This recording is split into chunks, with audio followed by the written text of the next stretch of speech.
Hi, audience, and hi, YouTube algorithm, and welcome to my first official algorithm chase video. And in case there aren't a lot of edits and something to keep your audience entertained, I'm wearing an interesting hat, a fancy new Gundam shirt, and ooh, there might be fan animations and stuff, because that might make the algorithm think this video is highly edited and thought through when it's not. It's just a very late Acolyte episode 4 review thought rant, whatever thing that who knows I'll put much effort in and didn't really want to do, but keep seeing everywhere. A bunch of YouTube people saying it is algorithm gold mine, and I do genuinely want to grow this channel, so I suffered through Acolyte episode 5, and I'm gonna talk about it, rant and rave, and just like and subscribe, please. Go to the channel. I'll do better, more well thought out one by the end of the season.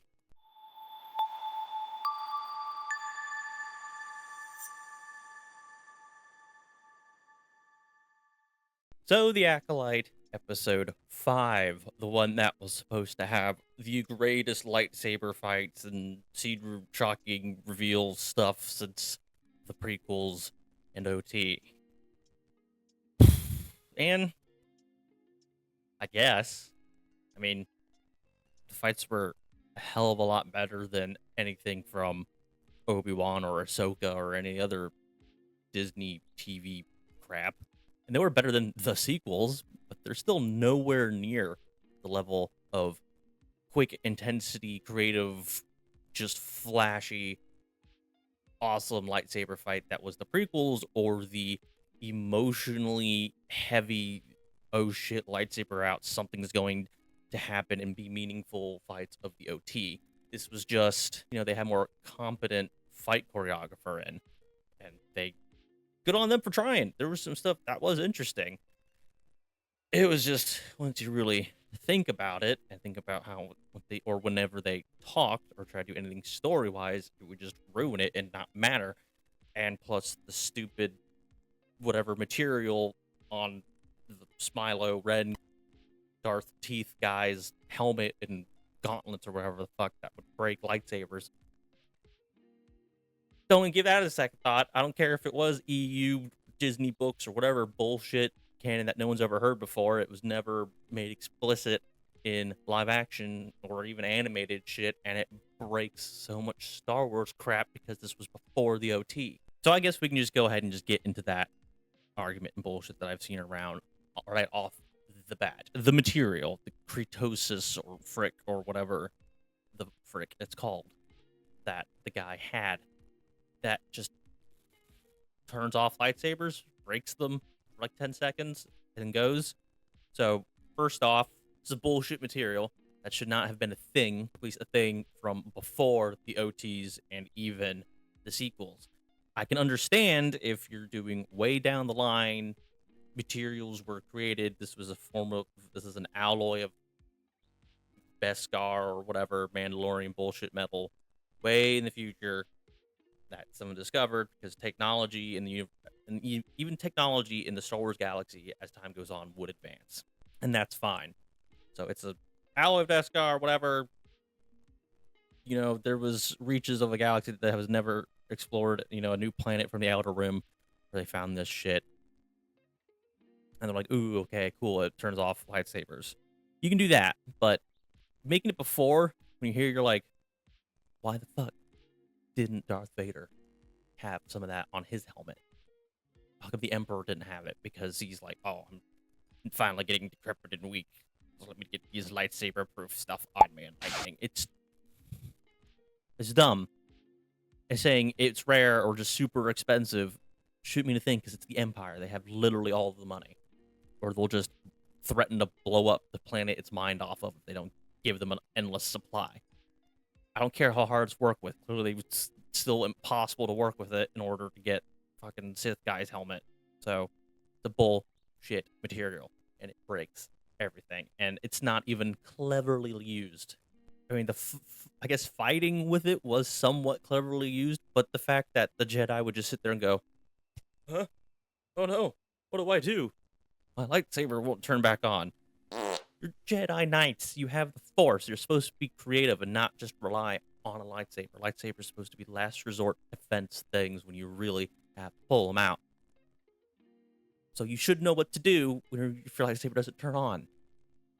But no, they're just using it as bullshit gimmicks in order to have these guys stand off to the side for like 10 seconds and just wait. So there's a reason why they're not all swarming Darth Teeth at one point, which can be said about a lot about fighting too. While some of it, again, is flashy and neat and fun to look at, you still go, okay, they had like 10 on one guy. How come they're not bum rushing the dude?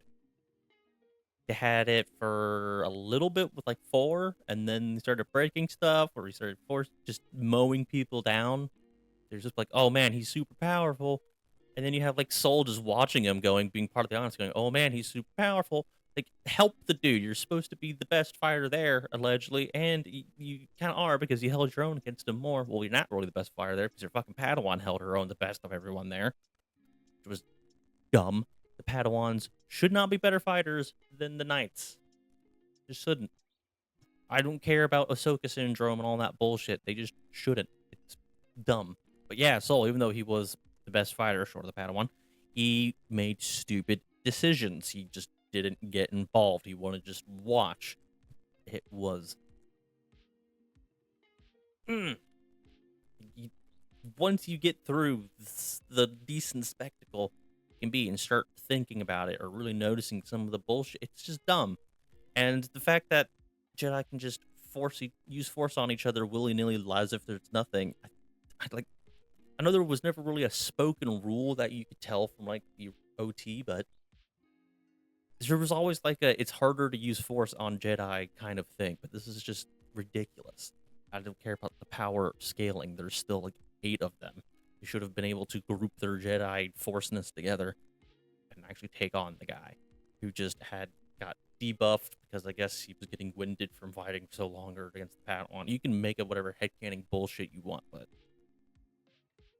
still doesn't account for the fact that he is an unbelievable fighting badass at the beginning when he's facing like 7 on 1, and then he turns into just kind of as good as one guy and a Padawan later.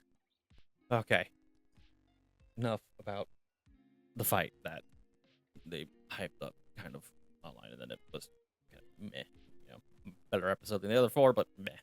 All right, so let's talk about the story progression and the reveal of Darth Teeth. So, story progression wise, good, brave on the writers to kill everybody. Spoiler: everyone except pretty much except OSHA violations, May and Soul. Everyone dies, and I'll give them props. I didn't see that coming. I thought just the red shirts, as they called them, were going to be the ones to go, but it was ballsy for them to kill everyone else, even though how they died was dumb. Like, Chad Bro, loyal to the rules guy, can't remember his name, his head snaps, but he had no real character reason why to be there. All the character turned from a dime based on conversation that doesn't really even be that convincing to the type of character. Shit was dumb. Like, the guy is loyal to orders, and I can't remember if Soul's his former master or not, but the Soul and the Jedi and like what they should do. So him being there, he should absolutely be conflicted about if she could go back or help or follow his orders of get OSHA's free, all stuff. But no, it's just caves to this girl all the time. Doesn't get the blaster from her, just doesn't die on the hill of anything, then actually dies. Maze, I'm gonna turn into Jedi, and then I'm not, and I'm gonna fight them, and then I'm gonna taste my sister's place, even though it's dumb because I have a tattoo on my forehead, and I would, you can smell the burnt hair from cutting my hair off, and Soul can literally read minds and has very intimate, detailed knowledge and feeling of OSHA's aura, so he should be able to pick up instantly, but I guess he didn't. See the next episode, but he still should have instantly been like, who the fuck are you? It's just it's just ooh, the twins trade place. Eh, no one saw all that coming. How they did it, didn't guess that, but the fact that it happened, definitely everyone would guess that. And all these rules that they set up, all these things that they set up, they don't use or they forget about, or it's not clever. And it's just mediocre or dumb. It's just not well thought through. It's only there to be like, ooh, they're trying to paint Jedi's as bad, I guess, and they're trying to be like, look, maybe not all, maybe the Jedi aren't perfectly good, and lesbians and women are in power. That's they don't care about how they get to that messaging and goals and showing. They just want to show it, and that's why it's just bad because they're not thinking it through, and they're not giving cool stuff or interesting stuff. They just want to get to the messaging and imagery that they want to show, and not what could be entertaining, fun to play around in Star Wars, or just in good ideas. All right, so now the reveal of Darth Teeth Smile Red Guy. There are a couple issues I have with this reveal. One, it was super predictable, and I'm pretty sure everybody had discount Asian Ezra Miller as, their top three on their list of who it was going to be. I think most people thought it was either going to be him because he's just everywhere, seems to get no more than he lets on, even though he's the fake dumb guy character that's been played to death. Or it's going to be one of the two bombs that was dead, or it's just going to be like a random nobody person, smoke cloud like from fucking Ahsoka. And just with how shit their writing is, you could instantly tell that it was going to be discount Ezra Miller, because you're here like, okay, the mom's being dead is gonna probably real. They're gonna do another flashback episode showing May's perspective and what really happened, and the thing that makes you go, okay, the Jedi are actually, you know, evil bastard men or anything like that. So probably not them. Ezra Miller dude is the only one that's also in this dumb forest. If he was a badass Sith guy, he definitely would have been able to get out of the little trap May sent, go and kill Wookiee dude, or he would have went and killed him before getting trapped and then easily could have escaped and done, okay, well, now you've betrayed me. You're gonna do all this shit stuff. So it was easy. It was predictable. It was just was. There was pretty much no one else it realistically could be with how badly they've written and set this whole thing up. It's like when Rings of Power was like, oh look, Hellbrand or whatever the hell his name was is Sauron. It's like, yeah, no shit. It just was just how it was shot, how it was written, how it was acted. Everyone's like going, okay, that guy or mom probably Smilo Red, and it was. So not surprised. The second thing that was dumb about his reveal is the same shit that TV Disney Star Wars has had issues with in the past. They want to give characters helmets, but they want you to see the actor's face, or the actors want to see your face, or there's a contract saying the actor's face or whatever, or they want reveal. They just need the helmet off for reveal, and then they write themselves into a corner. Well, this helmet can take lightsaber strikes, and we want to use it later, so we can't have it break. And we don't want him to take it off because why would he want to take it off? So what do? You have like get punched off by somebody, or like in Ahsoka, you get hit back in a tree and it just falls off. His helmet falls off. It doesn't have a chin strap or anything like that. It just falls off. When you get hit. It's dumb. They don't know how to do it. They just want menacing evil man in the mask, and they don't actually know good ways to get him off out of the mask.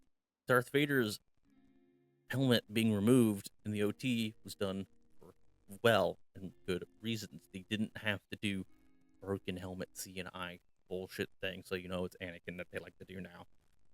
The fact that you didn't see his face wasn't important to the character, and how you knew he was menacing and badass, and how James Earl Jones' voice just captured everything you needed to know about what was feeling, and the bodies of the actors moving their bodies. You understood. You didn't need to see a face. Him just saying who he was a good reveal. You don't need to do the face if you want to have a man in a helmet. You don't. But this, they just wanted to be like, since it's freaking discount Adrian Miller, you can be like, who are you? Just be like, you know, the retarded Asian man you've been hanging around with? It's me. Because that'd be dumb. And they don't want to have them be like, no, May, I am your mother, and do a blatant ripoff. So you actually have to be creative and not just someone punch a helmet off. Another thing that I hated about the reveal of Smilo Ren, it's not actually how they're revealed, but the reveal of his motivations. His, I just want to use the Force how I want to use it and not be judged. And I want to have an apprentice. So stop being mad at me and chasing me down for killing you. It's like, you could have taken anybody, any Force willing someone, whatever, take him to a planet in the Outer Ring that no one knows about and train him there. You're the one that was like, start killing Jedi and to stop trying to get in the way of my apprentice killing Jedi so they can be an acolyte. Of course the Jedi are gonna hunt you down. And how's that make them the bad person? It's I hate the menacing whisper talking bullshit that everyone do, because I'm always sitting here on the couch or in my chair watching it, just going, what? Yeah, okay, it's my speaker quality or whatever, but still, people are casually watching this shit. They don't have a good setup, and if you want casual Star Wars fans, you can't have material they've never fucking heard before from some obscure thing, and you have to have good audio. And don't make it too dark so no one can fucking see anything. And Disney doesn't do any of that. Make it dark as shit so they can have menacing lightsaber glows. They just say none of the shit's canon from the EU, but we're gonna steal aspects from it and do it shittier. So even EU people are pissed and normies don't know what the fuck's going on. And we're gonna have everyone do menacing whisper talks like you can't actually hear anything. Oh, I hate, so even though the actor had like a decent, I thought he was emoting pretty well. His face contours, his hair, and blah blah blah. The dude's was pretty well shaped, so I like that he was like hid his athletic body and all that. I don't think the guy looked bad. I think he sounded bad with the whisper talking, and I thought his motivation and his dumb, and him just going, "You can call me a Sith, I guess," blowing everyone's whole Mundi. Could have known that he wasn't a Sith and still been right about thing, or no, it's just gonna be cover up now, and Kaida is now a dick for not telling the High Console because this guy literally came up and said, "No, I'm a Sith. I'm a Sith." In the 5th episode, just shitting on everyone who was trying to defend this goddamn show. All right, this is already taken way too long to do, and I'm out of somewhat interesting, silly headgear. So, yeah. Algorithm. I hope you have been entertained and caught and boosted this audience. Please, if you found any humor in this, any liking this, anything at all, like, please like it, comment, subscribe, try to help me boost this up a little bit, and please go watch our Let's Plays. We just did a content warning video, and I think it's pretty funny. The thing came back. The thing came back. The other thing came back. He's sucking me. I'm being. He's sucking him. He's sucking him. Watch out, Mike. Y'all need to get back to the timing, though. He's sucking me real good. You guys got it. And there will be more Let's Plays coming, more review videos when stuff comes out as I think about what to do or anything like that. So please like and subscribe, and I'll see you in the next one. Bye.